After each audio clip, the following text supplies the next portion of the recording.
Hello everyone, welcome back to our channel. ఆంధ్రప్రదేశ్లో ఎన్టీఆర్యుహెచ్ఎస్ నుంచి 2024 NEET UG batch వాళ్ళకి సంబంధించి కాంపిటెంటివ్ అథారిటీ కోటాలో సీట్స్ కోసం ఆన్లైన్ రిజిస్ట్రేషన్ ప్రాసెస్ కోసం నోటిఫికేషన్ అనేది రిలీజ్ చేయడం జరిగింది. చాలా అంటే చాలా చేంజెస్ చేశారు. చాలా క్లారిటీగా ఉంది. తెలంగాణతో కంపేర్ చేస్తే చాలా అంటే చాలా క్లారిటీగా, చాలా అర్థమయ్యే విధంగా, నార్మల్ స్టూడెంట్స్కి పేరెంట్స్కి అర్థమయ్యే విధంగా నోటిఫికేషన్ అనేది రిలీజ్ చేయడం జరిగింది. చాలా చేంజెస్ జరిగాయి ఈ నోటిఫికేషన్లో. సో ఆ చేంజెస్ ఏంటి, ఈ ఇయర్లో వచ్చిన చేంజెస్ ఏంటి అనేది నేను ఒక్కొక్కటిగా మీకు ఎక్స్ప్లెయిన్ చేస్తాను. ఎలా అప్లికేషన్ చేసుకోవాలి అండ్ ఏమేమి డాక్యుమెంట్స్ కావాలని కూడా చెప్తాను. వీడియోని ఎక్కడా స్కిప్ చేయకుండా చివరి దాకా చూస్తేనే మీకు అర్థమవుతుంది. మీకోసం చాలా పాయింట్స్ చెప్తాను కాబట్టి వీడియోని స్కిప్ చేయకండి. అండ్ ఖచ్చితంగా ప్రతి ఒక్కరు వీడియోని లైక్ చేయండి. మీరు లైక్ చేస్తే నాకు చాలా ఎంకరేజింగ్ అండ్ మోటివేటింగ్గా ఉంటుంది. నా వీడియోస్ మీకు నచ్చుతుందో లేదో అర్థమవుతుంది. ఛానల్ని సబ్స్క్రైబ్ చేసుకోండి. నీట్ యూజీ రిలేటెడ్ ఆంధ్రప్రదేశ్కి సంబంధించిన కంప్లీట్ డేటా అనేది మన ఛానల్ నుంచి మీకు ప్రొవైడ్ చేస్తాను. డిస్క్రిప్షన్లో టెలిగ్రామ్ గ్రూప్ ఉంటుంది, నా ఇన్స్టాగ్రామ్ లింక్ ఉంటుంది, అండ్ వాట్సాప్ గ్రూప్ ఉంటుంది, వాట్సాప్ ఛానల్ లింక్ ఉంటుంది. మీరు జాయిన్ అవ్వచ్చు. మీలో ఎవరికైనా రూల్స్ రెగ్యులేషన్స్లో డౌట్స్ ఉన్నాయి, అసలు మీకు చెప్పేవాళ్ళు ఎవరు లేరు, మీకు జీరో నాలెడ్జ్ ఉందంటే సో మీరు విజన్ అప్డేట్ మెంటర్షిప్లో జాయిన్ అవ్వచ్చు. 7893947228 అనే నెంబర్కి నీట్ యూజీ మెంటర్షిప్ అని మీరు జస్ట్ మెసేజ్ చేయండి. ఆటోమేటిక్గా మీకు మెంటర్షిప్ ఎలా జాయిన్ అవ్వాలనేది డీటెయిల్స్ ఒక మెసేజ్ వస్తుంది. అక్కడ పేమెంట్ చేసి గూగుల్ ఫామ్ని ఫిల్ చేయండి. మిమ్మల్ని మెంటర్షిప్లోకి తీసుకుంటారు. Vision update dot in website access ఇస్తారు, నా పర్సనల్ నెంబర్ ఇస్తారు, వాట్సాప్ గ్రూప్కి యాడ్ చేస్తారు. మీరు కాలేజ్లో జాయిన్ అయ్యేంత వరకు మీకు కావాల్సిన కంప్లీట్ డౌట్స్ని అండ్ మీకు కావాల్సిన కంప్లీట్ గైడెన్స్ని ఇచ్చే బాధ్యత నాది. సో మీకు ఇంట్రెస్ట్ ఉంటే జాయిన్ అవ్వచ్చు. సో ఫ్రెండ్స్, ఇది మనకు వచ్చిన notification. First point, competent authority. ఓకేనా, కన్వీనర్ కోటా అంటే మేనేజ్మెంట్ కోటాకు సంబంధించింది కాదు. బి అండ్ సి కేటగిరీ వాళ్ళు ఎవరైతే ఉన్నారో వాళ్ళు అప్లికేషన్ చేసుకోవాల్సిన అవసరం లేదు. B and C category management కోటాకు సంబంధించి సపరేట్ నోటిఫికేషన్ వస్తుంది. ఇదేం నోటిఫికేషన్ అంటే గవర్నమెంట్ కాలేజ్లో ఉన్న సీట్స్ ప్లస్ ప్రైవేట్ కాలేజ్లో 50% of government quota, A category అంటారు కదా, వీటికి సంబంధించిన competent authority quota notification. So ఈ కాంపిటెంట్ అథారిటీ కోటా నోటిఫికేషన్ కూడా ఎంబీబీఎస్ అండ్ బీడీఎస్ సంబంధించిన ఒకటే నోటిఫికేషన్, సింగిల్ నోటిఫికేషన్ అనమాట. ఓకేనా, ఎవరైనా ఎంబీబీఎస్కి బీడీఎస్కి మీరు అప్లికేషన్ చేసుకోవాలనుకుంటే ఇదే ఒక నోటిఫికేషన్, వన్ టైం నోటిఫికేషన్, మళ్ళీ సపరేట్ నోటిఫికేషన్ అంటూ ఎన్టీఆర్హెచ్ఎస్ నుంచి రిలీజ్ చేయడం ఉండదు. సో కాబట్టి ఇది ఎంబీబీఎస్ అండ్ బీడీఎస్ సంబంధించిన కంబైన్డ్ నోటిఫికేషన్ అనమాట. అంటే ఆల్ గవర్నమెంట్ కాలేజీలలో ఉన్న 15% ఆఫ్ ద సీట్స్ మనకి ఆల్ ఇండియా కోటాకు పోను, రిమైనింగ్ 85% ఆఫ్ ద సీట్స్ ఏవైతే ఉన్నాయో గవర్నమెంట్ కాలేజీలో అవి ఫిల్ చేస్తారు. వాటితో పాటు ప్రీవియస్ ఇయర్లో స్టార్ట్ అయిన 5 గవర్నమెంట్ కాలేజీలు ఉన్నాయి కదా, సెల్ఫ్ ఫైనాన్సింగ్ సీట్లు. సో వీళ్ళు కూడా మోసం చేశారు అనుకోవచ్చు. సెల్ఫ్ ఫైనాన్సింగ్ సీట్లు అనేవి మళ్ళీ యథావిధంగా కంటిన్యూ చేస్తూ ఉన్నారు. ఆ సెల్ఫ్ ఫైనాన్సింగ్ సీట్లని జనరల్ కోటా అంటారు. ఏదైతే 5 మెడికల్ కాలేజీలు ఉన్నాయో, విజయనగరం, రాజమండ్రి, ఏలూరు, నంద్యాల, మచిలీపట్నం, ఈ 5 మెడికల్ కాలేజీలలో 50% ఆఫ్ ద సీట్స్ మాత్రమే మనకు కన్వీనర్ కోటా ఉంటుంది. రిమైనింగ్ 50% మేనేజ్మెంట్ కోటాలో ఉంటాయి. దాంతోపాటు నాన్ మైనారిటీ కాలేజీలు అంటే దాంతోపాటు ప్రైవేట్ మెడికల్ కాలేజ్ ఉన్న 50% of the A category seats and Padmavathi medical college, వీటిలో ఉన్న సీట్స్ అన్ని కూడా మనకు ఈ రిజిస్ట్రేషన్ ద్వారా మీరు పార్టిసిపేట్ చేయొచ్చు. సో ఎవరైతే అప్లికేషన్ చేయాలనుకుంటున్నారో అప్లికేషన్ వచ్చేసరికి dr.ntr.uhsap.in, ఇది కొత్త వెబ్సైట్. ఓకేనా, వెబ్సైట్ సంబంధించిన డొమైన్నే మార్చేశారు. ఇది ఫస్ట్ చేంజ్ ఇది అనమాట. మనకి ఇంతకుముందు ఎట్లా ఉండేదంటే యూజీసీక్యూ అని, యూజీఎంక్యూ అని ఇలా ఉండేది. కానీ వాళ్ళు ఫస్ట్ టైం తీసుకొచ్చారు dr.ntr.uhsap.in అనే అఫీషియల్ వెబ్సైట్లోకి తీసుకెళ్లడం జరిగింది. సో ఎవరైనా అప్లికేషన్ చేయాలనుకుంటే ఇది వన్ టైం రిజిస్ట్రేషన్, మళ్ళీ ఉండవు. ఒక్కసారి రిజిస్ట్రేషన్ చేస్తే ఎండ్ వరకు ఇదే ఉంటుంది. సో ముందే వాళ్ళు చెప్పారు డెస్క్టాప్ అండ్ ల్యాప్టాప్లో చేయండి అని. మొబైల్లో కూడా చేసుకోవచ్చు, కానీ ప్రిఫరబుల్ డెస్క్టాప్ అండ్ ల్యాప్టాప్లోనే మీరు రిజిస్ట్రేషన్ అయితే చేసుకోవాల్సి ఉంటుంది. రిజిస్ట్రేషన్ ప్రాసెస్ అనేది మనకు ఈ రోజు 2 PM నుంచి, ఓకేనా, ఈ రోజు 2 PM నుంచి 16th ఆగస్ట్ 2024 6 PM వరకు అవకాశం అనేది ఇచ్చారు. ఓసీబీసీ క్యాండిడేట్స్ అయితే ఇంక్లూడింగ్ జిఎస్టీ 2950 రూపీస్ పే చేయాలి. ఎస్సీ ఎస్టీ వాళ్ళైతే 2360 రూపీస్ అనేది ఆన్లైన్లో ఫీ అనేది పే చేయాల్సి ఉంటుంది. ఫస్ట్ అప్డేట్ వెబ్సైట్ కదా. సెకండ్ అప్డేట్ ఏంటంటే ఇంతకుముందు మనకి ఎలా ఉండేదంటే ఏ రోజు వరకు మనం పేమెంట్ చేస్తామో ఆ రోజు వరకే అప్లికేషన్ చేయాలి. కానీ ఇప్పుడు ఏంటంటే ఎవరైతే పేమెంట్ చేస్తారో ఒకవేళ వాళ్ళు ఏమైనా డాక్యుమెంట్స్ అని అప్లోడ్ చేయకపోతే 16th నుంచి 18th వరకు ఆన్లైన్ అప్లికేషన్ అవైలబుల్గా ఉండదు. కానీ మీ యొక్క డాక్యుమెంట్స్ ఏవైతే ఉన్నాయో ఆ డాక్యుమెంట్స్ని మీరు అప్లోడ్ చేసుకోవచ్చు. ఇది సెకండ్ మేజర్ చేంజెస్ వాళ్ళు చేసింది. థర్డ్ మేజర్ చేంజ్ ఏంటంటే ఎవరైతే ఒకవేళ ఈ టైంలో 18th 16th వరకు రిజిస్ట్రేషన్ చేసుకోలేదో వాళ్ళందరూ మళ్ళీ కోర్టుకి వెళ్తున్నారు, రిజిస్ట్రేషన్ ప్రాసెస్లో యాడ్ అవ్వాలనుకుంటున్నారు కదా, వాళ్ళందరికీ కూడా లేట్ ఫీజుతో ఛాన్స్ ఇచ్చారు. ఫస్ట్ టైం మనకి ఇంతకుముందు ఎంసెట్లో ఇచ్చినట్టు ఫర్ ద ఫస్ట్ టైం మనకు ఆంధ్రప్రదేశ్ మెడికల్ అడ్మిషన్స్లలో మనకి ఏదైతే రిజిస్ట్రేషన్ ఫీజుతోని లేట్ ఫీజుతో ఇచ్చారో అది ఎప్పటి వరకు అంటే ప్రొవిజనల్ మెరిట్ లిస్ట్ వచ్చేంత వరకు మీరు అప్లికేషన్ చేసుకోవచ్చు. ఆ లేట్ ఫీజు ఎలా ఉందంటే basic fee 2,950 rupees plus 20,000 rupees, 20,000 రూపాయలు లేట్ ఫీజు తీసుకున్నారు. సో అంటే 22,950 రూపీస్ తీసుకున్నారు. అదే ఎస్సీ ఎస్టీ వాళ్ళకైతే 22,360 రూపాయలు ప్లస్ 20,000 లేట్ ఫీజు, 22,360 రూపాయలు ఏదైతే ఉందో ఇది మీరు పేమెంట్ చేయొచ్చు విత్ లేట్ ఫీజు ఒకవేళ అనుకున్న టైంకి మీరు అప్లికేషన్ అనేది చేసుకోకపోతే. ఇది 19th ఆగస్ట్ 2024 నుంచి ఇంకా ఎప్పుడు డిస్ప్లే లిస్ట్ ఇస్తే అప్పటి వరకు మీరు చేసుకోవడానికి అవకాశం అనేది ఇవ్వడం జరిగింది. జనరల్గా 162, 144, 127 ఈ మినిమం క్వాలిఫై మార్క్స్ ఉన్న వాళ్ళు ఎవరైనా అప్లికేషన్ అది చేసుకోవచ్చు. ఇక్కడ మీకు ఫీ స్ట్రక్చర్ తెలుసు, గవర్నమెంట్ కాలేజ్లో 15,000 ఉంటుందని. అదే గవర్నమెంట్ కాలేజ్ జనరల్ కోటా అయితే అంటే మనకు 5 మెడికల్ కాలేజ్ ఉన్నాయి కదా 2023-24లో, ఆ కాలేజ్ ఏవైతే ఉన్నాయో 15,000, అందులో సెల్ఫ్ ఫైనాన్సింగ్ బీ క్యాట్ అయితే 12 లక్షలు, అండ్ అదేవిధంగా ఎన్ఆర్ఐ కోటా అయితే 20 లక్షలు. ఇది జీవో నెంబర్ 107, 108 ఉంది కదా, సో ఇది తీసేస్తారని ఎక్స్పెక్ట్ చేస్తాము కానీ తీసేయలేదు. అదేవిధంగా ప్రైవేట్ కాలేజ్ అయితే మనకు 16,500 వచ్చేసరికి ఫీజు ఉంటుంది, ఇలా 13,20,000 అది మేనేజ్మెంట్ కోటా, అండ్ సీకేట్ అయితే 39,60,000 అనేది ఈ ఫీజు. సో మనకు ఇది మేనేజ్మెంట్ కోటా నోటిఫికేషన్ కాదు కాబట్టి మనం కన్వీనర్ కోటా గురించే మాట్లాడుకుందాం. సో ఇక్కడ 2 మేజర్ చేంజెస్ అంటే ఏంటంటే విజయవాడలో ఉన్న మన గవర్నమెంట్ డెంటల్ కాలేజ్ ఏదైతే ఉందో దాన్ని నాన్ స్టేట్ వైడ్ ఇన్స్టిట్యూషన్ నుంచి తీసేసి 85% రిజర్వ్ సీట్స్ ఏవైతే ఉన్నాయో అవి ఏయూ రీజన్ వాళ్ళకి ఇచ్చి 15% సీట్స్ ఏవైతే ఉన్నాయో అవి అన్రిజర్వ్ వాళ్ళకి ఇచ్చారు. సో ఇది మేజర్ చేంజ్ ఇన్ మనకు డెంటల్ కాలేజ్. అదేవిధంగా మనకు సిద్ధార్థ మెడికల్ కాలేజ్ ఉంది కదా, సో సిద్ధార్థ మెడికల్ కాలేజ్ అనేది ఇక మేజర్ చేంజ్ ఏంటంటే ఏదైతే తెలంగాణ స్టూడెంట్స్ కి state wide institution Siddhartha medical college 36% seats ఉన్నాయి కదా, ఈ 36% సీట్స్ తీసేసి టోటల్ సిద్ధార్థ మెడికల్ కాలేజ్ని 85% 15% చేయకుండా ఏం చేశారు అంటే దాన్ని అలానే స్టేట్ వైడ్ ఇన్స్టిట్యూషన్ లాగా కొనసాగిస్తూ ఆంధ్ర రీజన్ వాళ్ళకు ఉన్న కోట ఆంధ్ర రీజన్ వాళ్ళకి, ఎస్వి రీజన్ వాళ్ళకు ఉన్న కోట ఎస్వి రీజన్ వాళ్ళకి అలానే ఉంచి 36% ఆఫ్ ద ఓయూ రీజన్ వాళ్ళ కోటా ఉంది కదా, ఈ 36% రిజర్వేషన్ ఆఫ్ ద కోటాని ఏయూ ఎస్వి రీజన్ వాళ్ళతోని మెరిట్ బేసిస్ లో ఫిల్ చేస్తామని వీళ్ళు ఇక్కడ చేంజెస్ తీసుకురావడం జరిగింది. కంప్లీట్ గా సిద్ధార్థ మెడికల్ కాలేజ్ ఏయూ చేయలేదు, complete Siddhartha medical college SU చేయలేదు. కాకపోతే ఎవరైతే ఓయూ వాళ్ళు వస్తున్నారో వాళ్ళ యొక్క సీట్స్ ని ఓకేనా వాళ్ళ సీట్స్ ని తీసేసి ఆ సీట్స్ ఏవైతే ఉన్నాయో ఆ సీట్స్ అన్ని కూడా Andhra region and SV region వాళ్ళతోని మెరిట్ బేసిస్ లో ఫిల్ చేస్తామనేది ఇది ఒక మేజర్ గా తీసుకున్న చేంజెస్ అన్నమాట. సో ఇంకా ఎవరు ఆంధ్రప్రదేశ్ కి ఎలిజిబుల్ అనేది చాలా ఇంపార్టెంట్ పాయింట్ మాట్లాడుకుందాం ఓకేనా. సో వీళ్ళు ఇక్కడ జియో నెంబర్ 646 ఏదైతే ఉందో దాన్ని టచ్ చేయలేదు ఓకేనా. ఇంతకుముందు 1979 లో ఉన్న జియో ఏదైతే ఉందో దాన్ని టచ్ చేయలేదు. ఎవరెవరు ఎలిజిబుల్ అనే పాయింట్ చెప్తాను చూడండి. First of all 4/7 rule 6th class నుంచి 12th క్లాస్ వరకు వరుసగా 4 సంవత్సరాలు మీరు ఎక్కడ చదివితే అక్కడ లోకల్. మీరు ఏయూ చదివారా ఎస్వి చదివారా మీరు లోకల్ క్యాండిడేట్స్ ఓకేనా. వరుసగా 4 నుంచి 7 4/7 6th క్లాస్ నుంచి 12th క్లాస్ వరకు మీరు వరుసగా 4 years ఎక్కడ చదువుతారో ఏ రీజన్ చదువుతారో ఆ రీజన్ కి మీరు లోకల్ అవుతారు. వరుసగా 4 years 9th 10th 11th 12th అంటే ఎండింగ్ అక్కడ మీకు ఇయర్ తో చూస్తారు. ఫస్ట్ ఇంటర్మీడియట్ సెకండ్ ఇయర్ తో చూస్తారు. Intermediate second year first year అనేది మీరు ఆ పర్టికులర్ రీజన్ లో లేరు, 10th క్లాస్ నుంచి చెక్ చేస్తారు. వరుసగా 6th క్లాస్ నుంచి 12th క్లాస్ వరకు ఎనీ 4 years మీరు వరుసగా ఏ రీజన్ లో చదువుకుంటారో ఆ రీజన్ ని లోకల్ గా కన్సిడర్ చేస్తారు. And must and should 11th and 12th అనేది ఆంధ్రప్రదేశ్ లో చదివి ఉండాలి. అలా చదివితేనే మిమ్మల్ని లోకల్ గా కన్సిడర్ చేయడం జరుగుతుంది. ఇది లోకల్ రూల్ కి సంబంధించి. ఇప్పుడు నాన్ లోకల్ ఎవరు ఓకేనా. మనకు 85% ఆఫ్ ద సీట్స్ ఏమో లోకల్లో ఉంటాయి, 15% ఆఫ్ ద సీట్స్ ఏమో నాన్ లోకల్లో ఉంటాయి.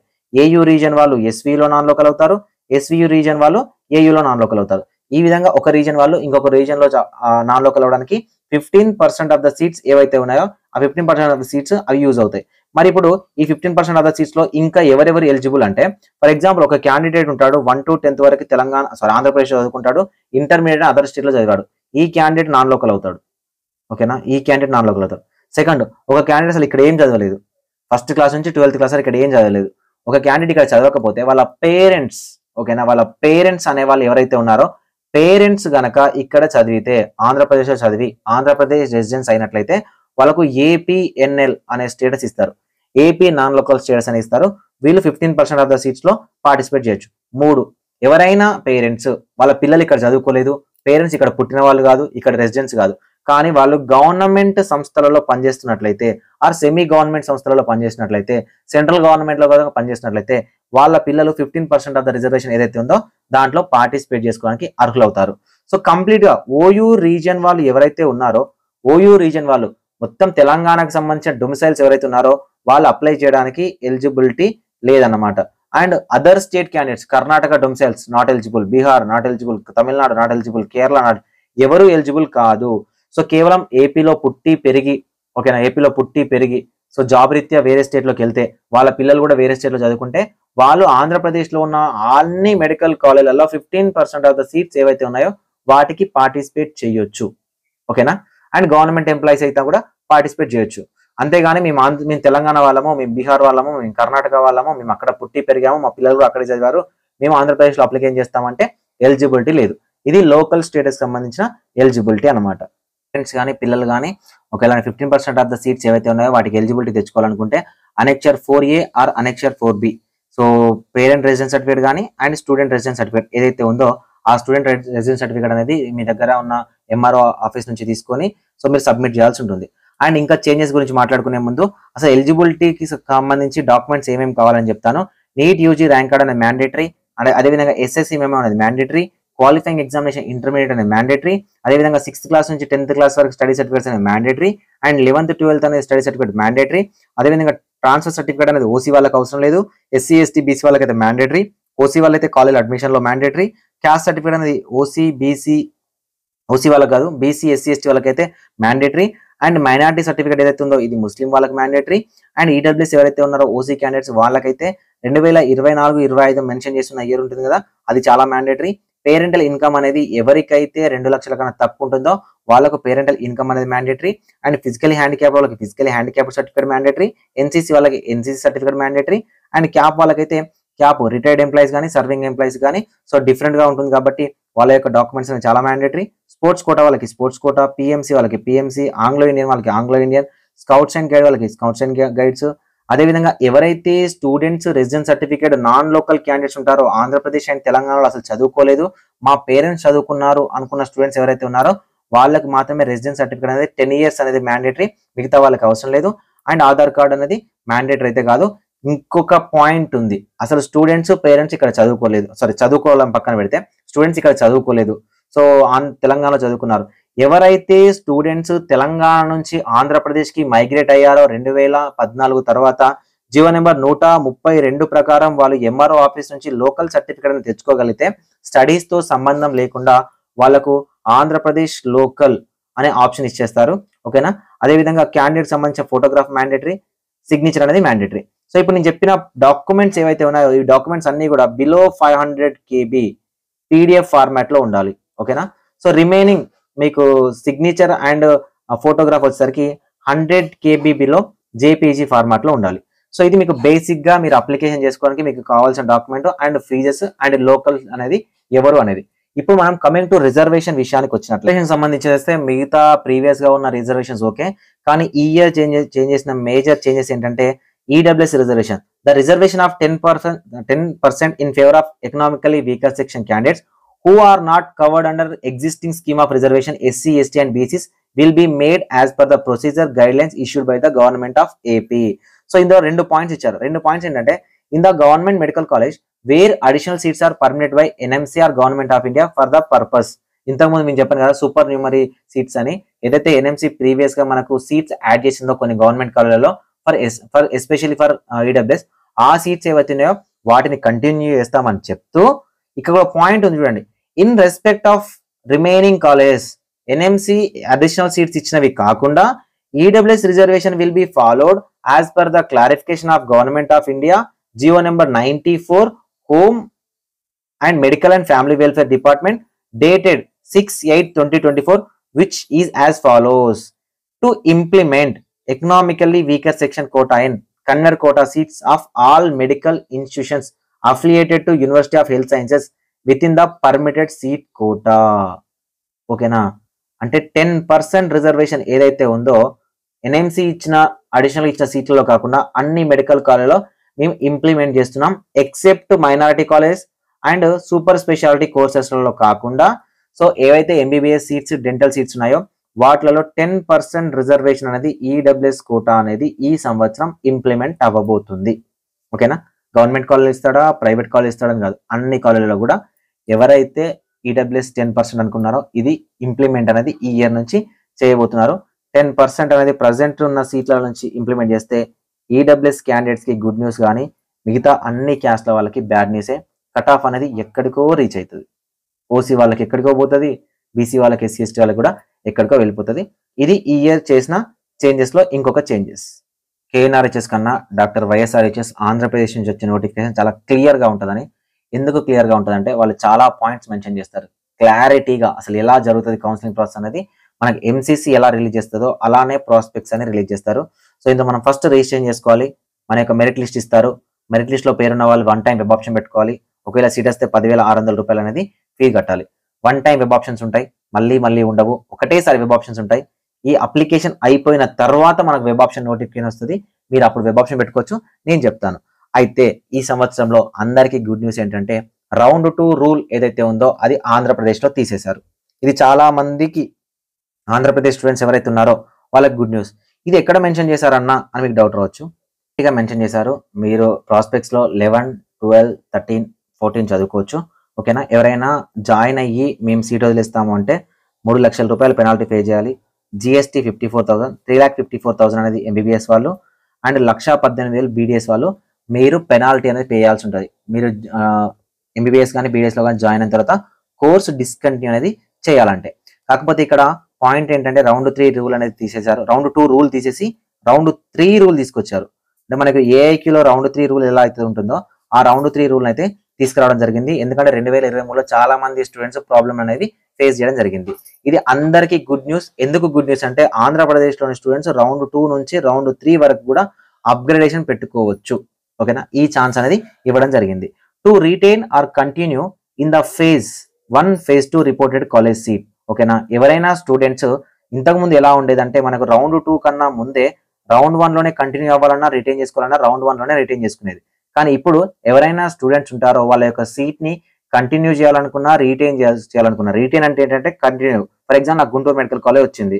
ఓకేనా. 1 టైం వెబ్ ఆప్షన్ వల్ల నాకు గుంటూరు మెడికల్ కాలేజ్ వచ్చింది కాబట్టి 1 టైం వెబ్ ఆప్షన్ వల్ల సో ఎవరైతే క్యాండిడేట్ ఆ యొక్క సీట్ని రిటైన్ చేసుకోవాలనుకుంటే మీరు బిఫోర్, ఓకేనా, ఫస్ట్ ఫేజ్ 1 కానీ ఫేజ్ 2 కానీ రిటైన్ చేసుకోవాలంటే బిఫోర్ రౌండ్ 3 మాత్రమే మీరు రిటైన్ చేసుకోగలుగుతారు. ఇంతకు ముందు రౌండ్ 2 కన్నా ముందు ఉండేది. అంటే మనకు రౌండ్ 2 రూల్ ఉండేది. దాన్ని తీసేసి రౌండ్ 2ని కాస్త రౌండ్ 3 వరకు అప్గ్రేడ్ చేయడం జరిగింది. అదేవిధంగా ఫ్రీ ఎగ్జిట్ కూడా round 1, phase 1, phase 2 candidate round 1, round 2 reported candidate round 3 కన్నా ముందు ఫ్రీ ఎగ్జిట్ ఇచ్చుకోవాలి. ఓకేనా. వెళ్ళాలనుకుంటే ఫ్రీ ఎగ్జిట్ ఇచ్చుకోవాలి.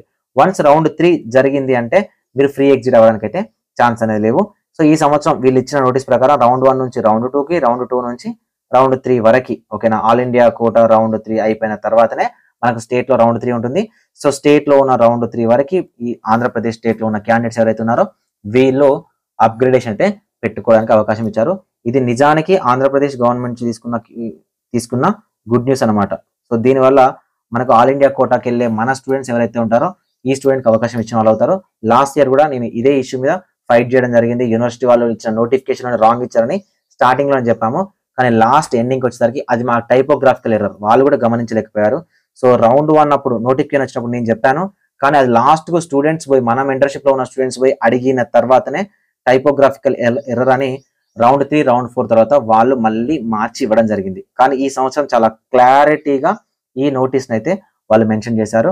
సో ఇప్పుడు నేను చెప్పిన ఇన్ఫర్మేషన్ ఏదైతే ఉందో ఇది ఈ నోటిఫికేషన్ సంబంధించిన కంప్లీట్ డీటెయిల్స్. ఫీ డీటెయిల్స్, ఎవరు ఎలిజిబుల్, ఎవరు నాట్ ఎలిజిబుల్, ఓకేనా. ఓయూ క్యాండిడేట్స్ అయితే, తెలంగాణ క్యాండిడేట్స్ అయితే completely not eligible. Siddhartha medical college కూడా వెళ్ళడానికి అయితే ఛాన్స్ అనేది లేవు. ఫీజు ఎలా ఉంటుంది, డిస్కంటిన్యూషన్ ఎలా ఉంటుంది, డాక్యుమెంట్స్ ఏంటి, ఎలా ప్రాసెస్ సంబంధించిన నెక్స్ట్ వీడియో చేస్తాను. నెక్స్ట్ వీడియో చేయాలా వద్దనేది కామెంట్ సెక్షన్ లో కామెంట్ చేయండి. Thank you for watching this video. So video నచ్చితే ఖచ్చితంగా లైక్ చేయండి, మీ ఫ్రెండ్స్కి షేర్ చేయండి. 7893947228 నెంబర్ని వాట్సాప్లో కాంటాక్ట్ అవ్వండి. Thank you so much.